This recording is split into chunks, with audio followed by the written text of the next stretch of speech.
Hello friend and my dear students, कैसे हैं आप सब। आशा करते हैं आप सभी स्वस्थ एवं सुरक्षित होंगे और आप सभी से निवेदन करते हैं कि स्टे सेफ और स्टे होम के नियम का पालन करें और सुरक्षित रहें। और सरकार द्वारा वैक्सीनेशन की प्रक्रिया में सरकार का सहयोग करें और वैक्सीनेशन अवश्य कराएं।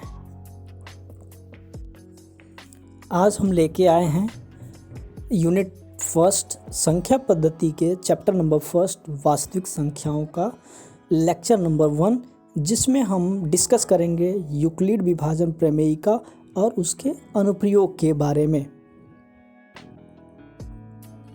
परीक्षा के दृष्टिकोण से देखा जाए तो यह इकाई बहुत ही महत्वपूर्ण है। इस इकाई से कुल मिलाकर 5 नंबर के प्रश्न आते हैं। इस इकाई का चैप्टर नंबर फर्स्ट वास्तविक संख्याएं के कुछ महत्वपूर्ण बिंदु इस प्रकार हैं। फर्स्ट, यूक्लिड विभाजन प्रमेयिका। सेकंड, अंक गणित का आधारभूत प्रमेय। थर्ड, √2, √3 एंड √5 अपरिमेय संख्याओं का सत्यापन। और बिंदु 4, परिमेय संख्याओं का शांत या अशांत आवर्ती दशमलव के पदों में निरूपण। चलिए आगे बढ़ते हैं और डिस्कस करते हैं यूक्लिड विभाजन प्रमेयिका। आप यहाँ देख पा रहे होंगे कि यूक्लिड विभाजन प्रमेयिका का स्टेटमेंट दिया गया है। सबसे पहले मैं इस स्टेटमेंट को एक बार पढ़ के बता देता हूँ आपको, फिर इसके बाद डिटेल से इनके एक एक बिंदुओं को समझेंगे। यदि a और b कोई दो धन पूर्णांक हो तो q और r दो अद्वितीय धन पूर्णांक का अस्तित्व इस प्रकार होगा कि a बराबर bq प्लस r, और जहाँ r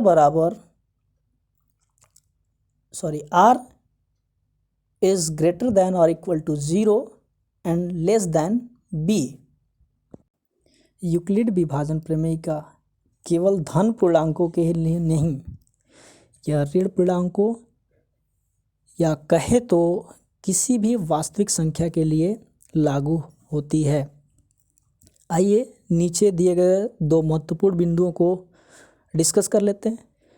पॉइंट फर्स्ट, यदि b a को पूर्णतः विभाजित करता है, यदि b a को पूर्णतः विभाजित करता है तो r बराबर 0 and this implies that a बराबर bq।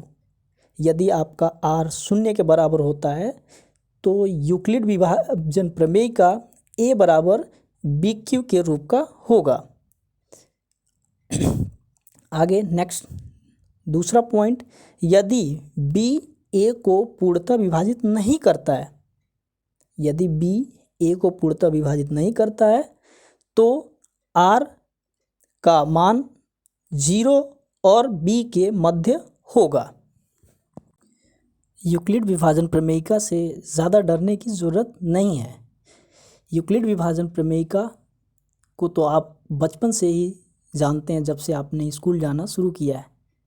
जैसे यूक्लिड विभाजन प्रमेयिका और कुछ भी नहीं, यह लंबी विभाजन प्रक्रिया यानी कि लॉन्ग डिवीजन मेथड का ही कथन रूप है। जैसा कि आप सभी तो भाग देना जानते ही होंगे। जैसे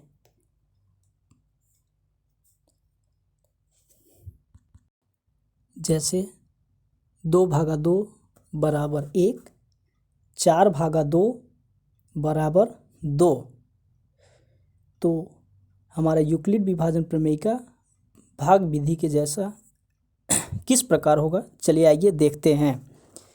जैसा कि हम जानते हैं यूक्लिड विभाजन प्रमेयिका का गणितीय रूप a बराबर bq प्लस r, जैसा कि आप स्क्रीन पे देख पा रहे होंगे।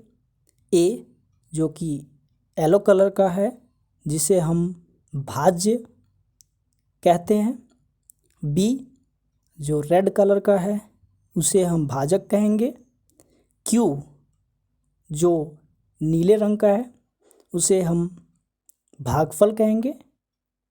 और आर जो हरे रंग का दिख रहा है उसे हम शेषफल कहेंगे।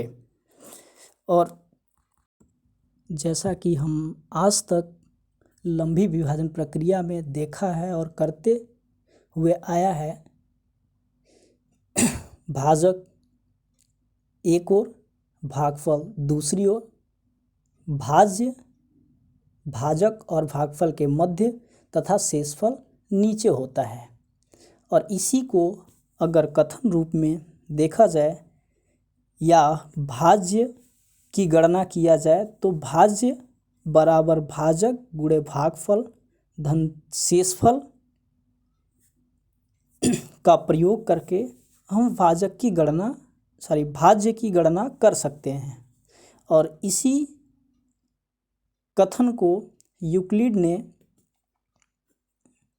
पूर्णांकों के रूप में परिभाषित कर दिया, और जो कि यूक्लिड विभाजन प्रमेयिका के नाम से जाने लगा। आगे हम देखेंगे कि यूक्लिड विभाजन प्रमेयिका का अनुप्रयोग कहाँ किया जाता है।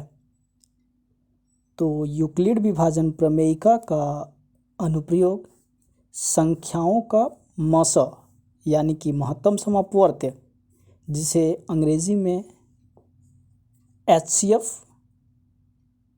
हाईएस्ट कॉमन फैक्टर कहा जाता है, ज्ञात करने के लिए किया जाता है। जैसा कि लसा और मसा के बारे में आप सभी जानते ही होंगे, और अपनी पिछली कक्षा में लसा और मसा की गणना करना सीखा भी होगा। यहाँ एक ध्यान देने योग्य बात यह है कि यूक्लिड विभाजन प्रमेयिका का अनुप्रयोग केवल और केवल मसा ज्ञात करने के लिए किया जाता है। अभी तो हमने यूक्लिड विभाजन प्रमेयिका और उसके अनुप्रयोग के बारे में विस्तार से देखा। चलिए अब आगे बढ़ते हैं और इससे संबंधित कुछ प्रश्नों को डिस्कस करते हैं। हमने यहाँ अभ्यास प्रश्न यानी एक्सरसाइज को 3 ग्रुपों में बांटा है। टाइप फर्स्ट साधारण प्रश्न, टाइप सेकंड वर्ग वाले प्रश्न तथा टाइप थर्ड घन वाले प्रश्न। चलिए आइए देखते हैं कि परीक्षा में यूक्लिड विभाजन प्रमेयिका से संबंधित किस प्रकार के प्रश्न पूछे जाते हैं। तो टाइप फर्स्ट के प्रश्न संख्या 1, दर्शाइए कि प्रत्येक सम धन पूर्णांक 2q के रूप तथा प्रत्येक विषम धन पूर्णांक 2q + 1 के रूप का होता है, जहाँ q कोई धन पूर्णांक है। इन प्रश्नों में कोई वर्ग तथा कोई घन नहीं है। जैसा कि प्रश्न संख्या 2, दर्शाइए कि कोई विषम धन पूर्णांक 4q + 1 या 4q + 3 के रूप का होता है, जहाँ q कोई धन पूर्णांक है। आगे बढ़ते हैं और देखते हैं प्रश्न संख्या 3, दर्शाइए कि कोई सम धन पूर्णांक 4q या 4q + 2 के रूप का होता है, जहाँ q कोई पूर्णांक है। प्रश्न संख्या 2 और 3 को देखिए। प्रश्न संख्या 2 में विषम धन पूर्णांक की बात कही गई है और प्रश्न संख्या 3 में सम धन पूर्णांक की बात कही गई है। इस प्रकार आगे बढ़ते हैं प्रश्न संख्या 4 की ओर। दर्शाइए कि कोई सम धन पूर्णांक 6q या 6q + 2 या 6q + 4 के रूप का होता है, जहाँ q कोई पूर्णांक है। तो इस प्रकार के प्रश्नों में सम या विषम आपसे कुछ भी पूछा जा सकता है। अब आगे जो प्रश्न हम डिस्कस करने जा रहे हैं उन सभी प्रश्नों में पूर्णांकों का वर्ग दिया जाएगा, इसीलिए इन प्रश्नों को हमने टाइप 2 यानी वर्ग वाले प्रश्न में रखा है।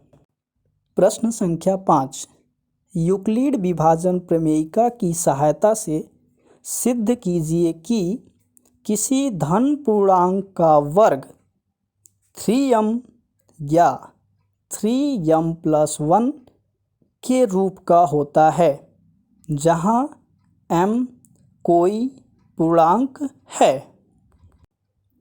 प्रश्न संख्या 6, दर्शाइए कि किसी विषम धन पूर्णांक का वर्ग 6^3 या 6^3 के रूप का हो सकता है, जहाँ q कोई पूर्णांक है।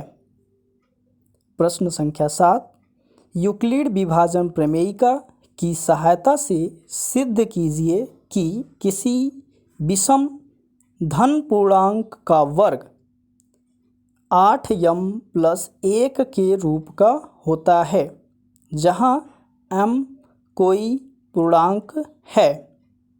प्रश्न संख्या 8, सिद्ध कीजिए कि किसी धन पूर्णांक का वर्ग 6m+2 या 6m+5 के रूप का नहीं हो सकता है, जहाँ m कोई पूर्णांक है।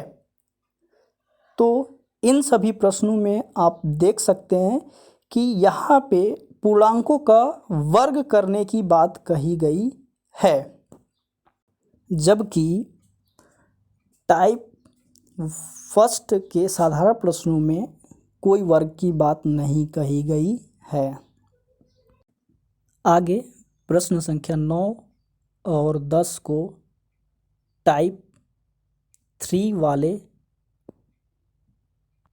प्रश्नों में रखा गया है। प्रश्न संख्या 9, यूक्लिड विभाजन प्रमेयिका की सहायता से दर्शाइए कि किसी धन पूर्णांक का घन 9m, 9m+1 या 9m+8 के रूप का होता है, जहाँ m कोई पूर्णांक है। प्रश्न संख्या 10, दर्शाइए कि किसी धन पूर्णांक का घन 4m, 4m+1 या 4m+3 के रूप का होता है, जहाँ m कोई पूर्णांक है। तो इस अभ्यास प्रश्न में कुल 10 प्रश्न को रखा है। वीडियो ज़्यादा लंबी ना हो जाए, इसलिए आज इस वीडियो में बस इतना ही। मिलते हैं अगले वीडियो में इन प्रश्नों के हल के साथ। और यदि इस वीडियो में कोई त्रुटि हुई हो तो कमेंट करके मुझे अवश्य बताएं। आपके सुझाव अपेक्षित है। और आप सभी से मैं निवेदन करता हूं कि मेरे चैनल एपेक्स कोचिंग इंस्टीट्यूट को लाइक, कमेंट और सब्सक्राइब करना न भूलें।